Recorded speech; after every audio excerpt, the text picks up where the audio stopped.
Good morning dear students. Last video जो आपको provide कराई गई थी पैसिव वॉइस टॉपिक के लिए लेकर, आई hope you have understood the matter about passive voice. उम्मीद है मुझे कि आपको पैसिव वॉइस के बारे में जो लास्ट वीडियो में बताया गया था वो आपको समझ आया होगा। उसी टॉपिक को फॉरवर्ड करते हुए कुछ और रूल्स आपके सामने मुझे रखने हैं। I hope that you will understand it properly. Now you see at the white board. देखिए, जो लास्ट वीडियो में जो रूल्स थे वो असर्टिव सेंटेंस के बारे में थे और लास्ट में मैंने थोड़ा सिंगल इंटरोगेटिव बताए थे। इतना बता के वो वीडियो ऑफ हो गई थी। चाहे हम असर्टिव सेंटेंस बनाएं या इंटरोगेटिव हो, दोनों ही तरह के सेंटेंसेस में कुछ सर्टेन वर्ड्स ऐसे होते हैं जिनके बाद प्रोपोजिशन डेफिनेट होता है। मोस्टली देखा होगा पिछले लास्ट वीडियो में कि हम लोगों ने बाई प्रोपोजिशन यूज किया था।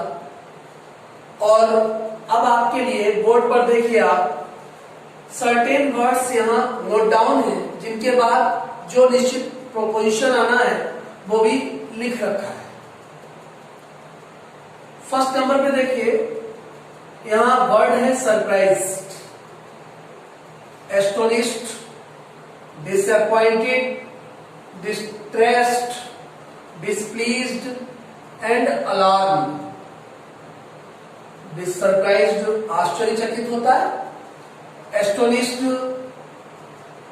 स्तब्ध अवस्था में जरा होता है, डिसअपॉइंटेड निराश होता है, डिस्ट्रेस्ड परेशान होता है, डिस्प्लीज्ड अप्रसन्न होना होता है एंड अलार्म्ड, अलार्म्ड का मीनिंग चौंक पड़ना होता है, आश्चर्यचकित होना।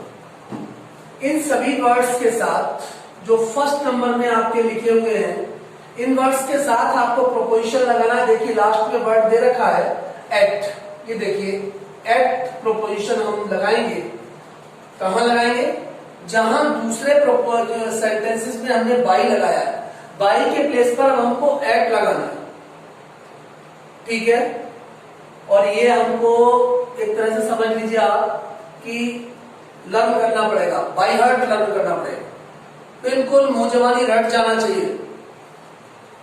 सेकंड नंबर हम लोग देख रहे हैं यहां बोर्ड पर, नॉन और obliged.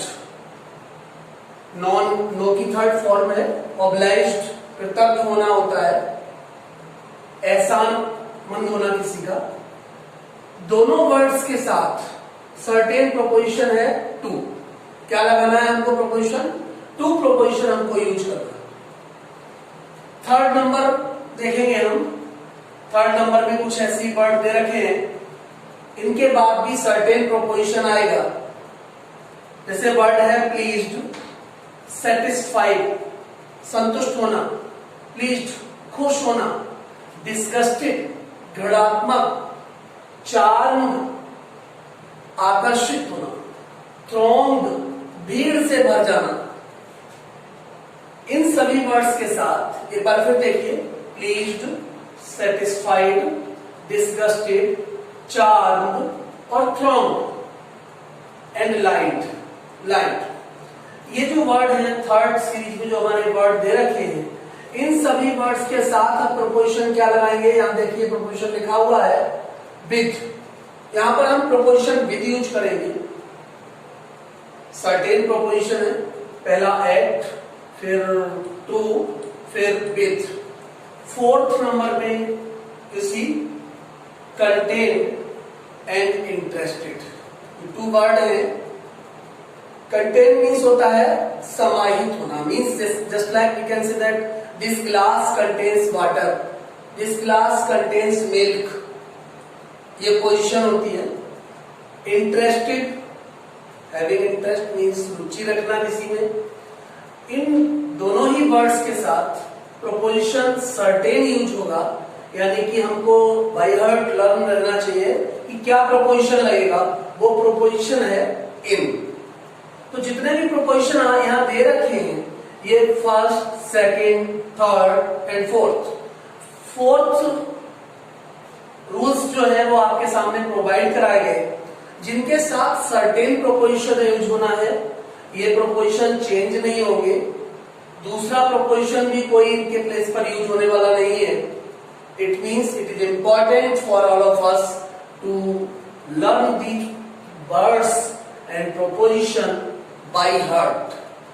After that we can do the sentence in proper position in passive voice.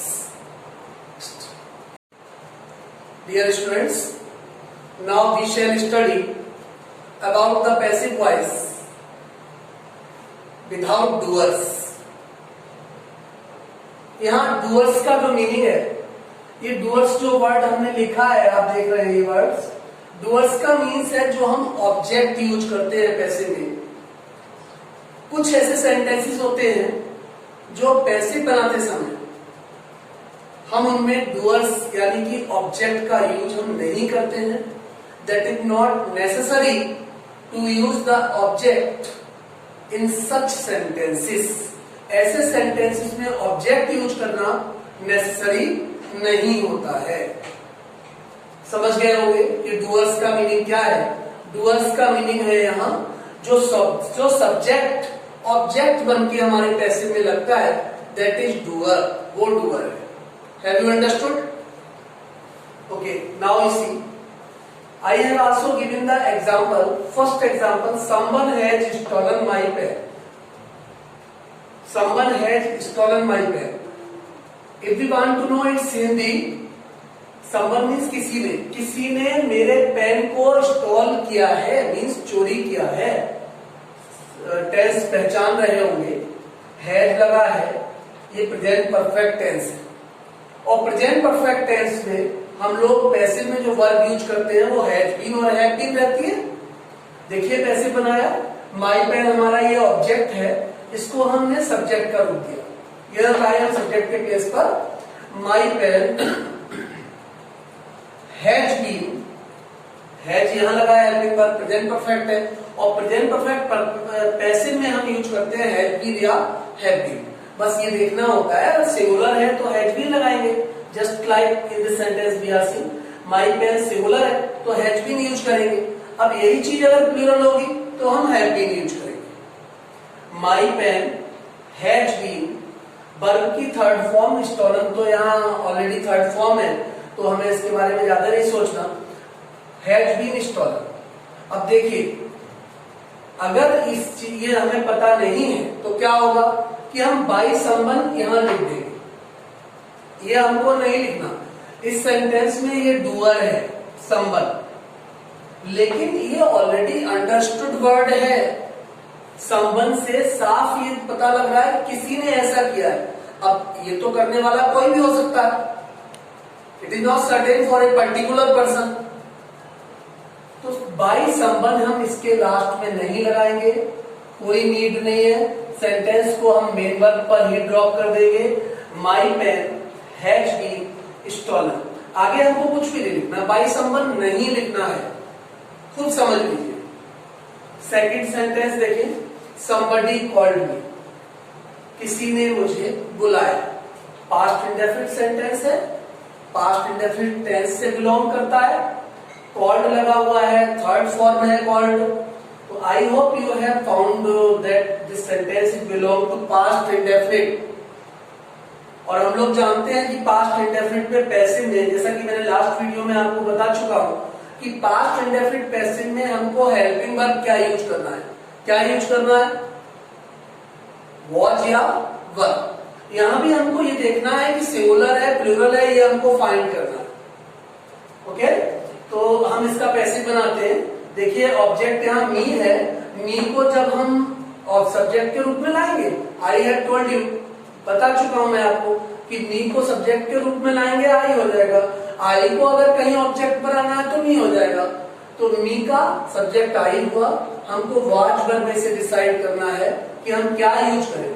हमने यहाँ देखिए I was called, third form second form और थर्ड फॉर्म एक ही रहती है कॉल्ड की। ये कॉल की सेकंड फॉर्म है कॉल्ड, थर्ड भी ये रहती है। आई वॉज कॉल्ड, अब हमको बाई समबडी नहीं लगाना। क्यों नहीं लगाना? फिर वही वाली बात है कि समबडी, किसी ने। अब वो पर्टिकुलर पर्सन कौन है, इसमें पर्टिकुलर नहीं है कोई। समबडी का मीन्स हुआ कोई भी हो सकता है। Means we can say that the person is known to all. जिसने हमको बुलाया है वो कॉमन पर्सन है, इसलिए हमको बाई समबडी इसमें नहीं लगाना है। डूअर को हमको देखिए सेंटेंस में ये समबडी क्या है, ये डूअर। हम इसको ऑब्जेक्ट नहीं बनाएंगे। जब पैसे बना रहे हैं हम आई वॉज कॉल्ड, इसके आगे बाई समबडी लगाने की देयर इज नो नीड, कोई आवश्यकता नहीं है। Third example now you see, people speak English all over the world. देखिए पहले इसका हिंदी मीनिंग समझ लीजिए। पीपुल स्पीक इंग्लिश, लोग इंग्लिश बोलते हैं ऑल ओवर द वर्ल्ड, पूरी दुनिया में। लोग पूरी दुनिया में इंग्लिश बोलते हैं, ठीक है। देखिए इसका हमको पैसिव बनाना है। अब आप देखिए इसमें सब्जेक्ट क्या है, शायद आप पहचान पा रहे होंगे। सब्जेक्ट है पीपुल, ठीक है, और इधर ऑब्जेक्ट क्या है, ऑब्जेक्ट है इंग्लिश। देखिए यहीं पे थोड़ा टॉपिक से मैं हटता हूं। एक वर्ड है इंग्लिश और एक है द इंग्लिश। इंग्लिश जब भी वर्ड लिखा जाएगा ये सब्जेक्ट को शो करेगा। इंग्लिश एक विषय, अंग्रेजी एक विषय, और द इंग्लिश अगर आप लिख देंगे तो ये अंग्रेज मीनिंग जो हिंदी देगा वो अंग्रेज मीनिंग निकलेगा। तो भूल से भी ऐसा ना हो कि कहीं हमें इंग्लिश की जरूरत है हम वहां द इंग्लिश लिखते हैं, या द इंग्लिश लिखना है वहां हम इंग्लिश लिखते हैं, ऐसा ना हो, इसका आप ध्यान रखिए। बनाते हैं इसको कैसे, देखिए। तो इंग्लिश इसमें ऑब्जेक्ट है, इसको हमने सब्जेक्ट बनाया, और देखिए ये आया हमारे सेंटेंस में, इंग्लिश स्टार्टिंग में आ गया, सब्जेक्ट के रोल में आ गया इंग्लिश। टेंस जो हमारा दिया हुआ है हमें पैसे बनाने के लिए, people speak English all over the world, this sentence is belong to present indefinite. ये सेंटेंस प्रेजेंट इंडेफिनिट में है, और प्रेजेंट इंडेफिनिट में हेल्पिंग वर्ब क्या लगता है, पैसिव में इज, आर या एम, अकॉर्डिंग टू नीड, जरूरत के अनुसार। वो आपको देखना होगा कि आप कहां क्या लगाएंगे। इंग्लिश सिंगुलर है, हम इसके साथ इज लगा रहे हैं। इंग्लिश इज, स्पोकन, ये स्पोकन स्पीक की थर्ड फॉर्म हो गई। फर्स्ट फॉर्म स्पीक रहती है, सेकंड फॉर्म स्पोक होती है, और थर्ड फॉर्म स्पोकन होती है। English is spoken all over the world. वही वाली बात आई जो पीछे से हम बताते हुए आ रहे हैं कि इसमें भी हमको बाय द पीपुल नहीं लिखना है। क्यों नहीं लिखना है? People is understood subject. समझ रहे हैं हम कि इंग्लिश कौन बोलेगा? हमारी समझ में आ रहा है इंग्लिश बोलने वाले पीपुल ही होंगे, वो चाहे कहीं के हो, कोई भी हो। इसलिए ऐसे सब्जेक्ट को हम बोलते हैं नॉन सब्जेक्ट, और नॉन सब्जेक्ट को हम ऑब्जेक्ट के रूप में बाद में नहीं लाएंगे। सेंटेंस हमारा स्टॉप हो जाएगा ऑल ओवर द वर्ल्ड पर जाकर। बाई पीपुल हम नहीं लिखेंगे, ठीक है। तो I hope you have understood the word, the sentence those are without doers. आपको समझ में आया होगा कि विदाउट डूअर का मतलब क्या हुआ। जिनमें हम सब्जेक्ट को ऑब्जेक्ट के रूप में नहीं लगाएंगे वो सेंटेंस विदाउट डूअर कहलाते हैं।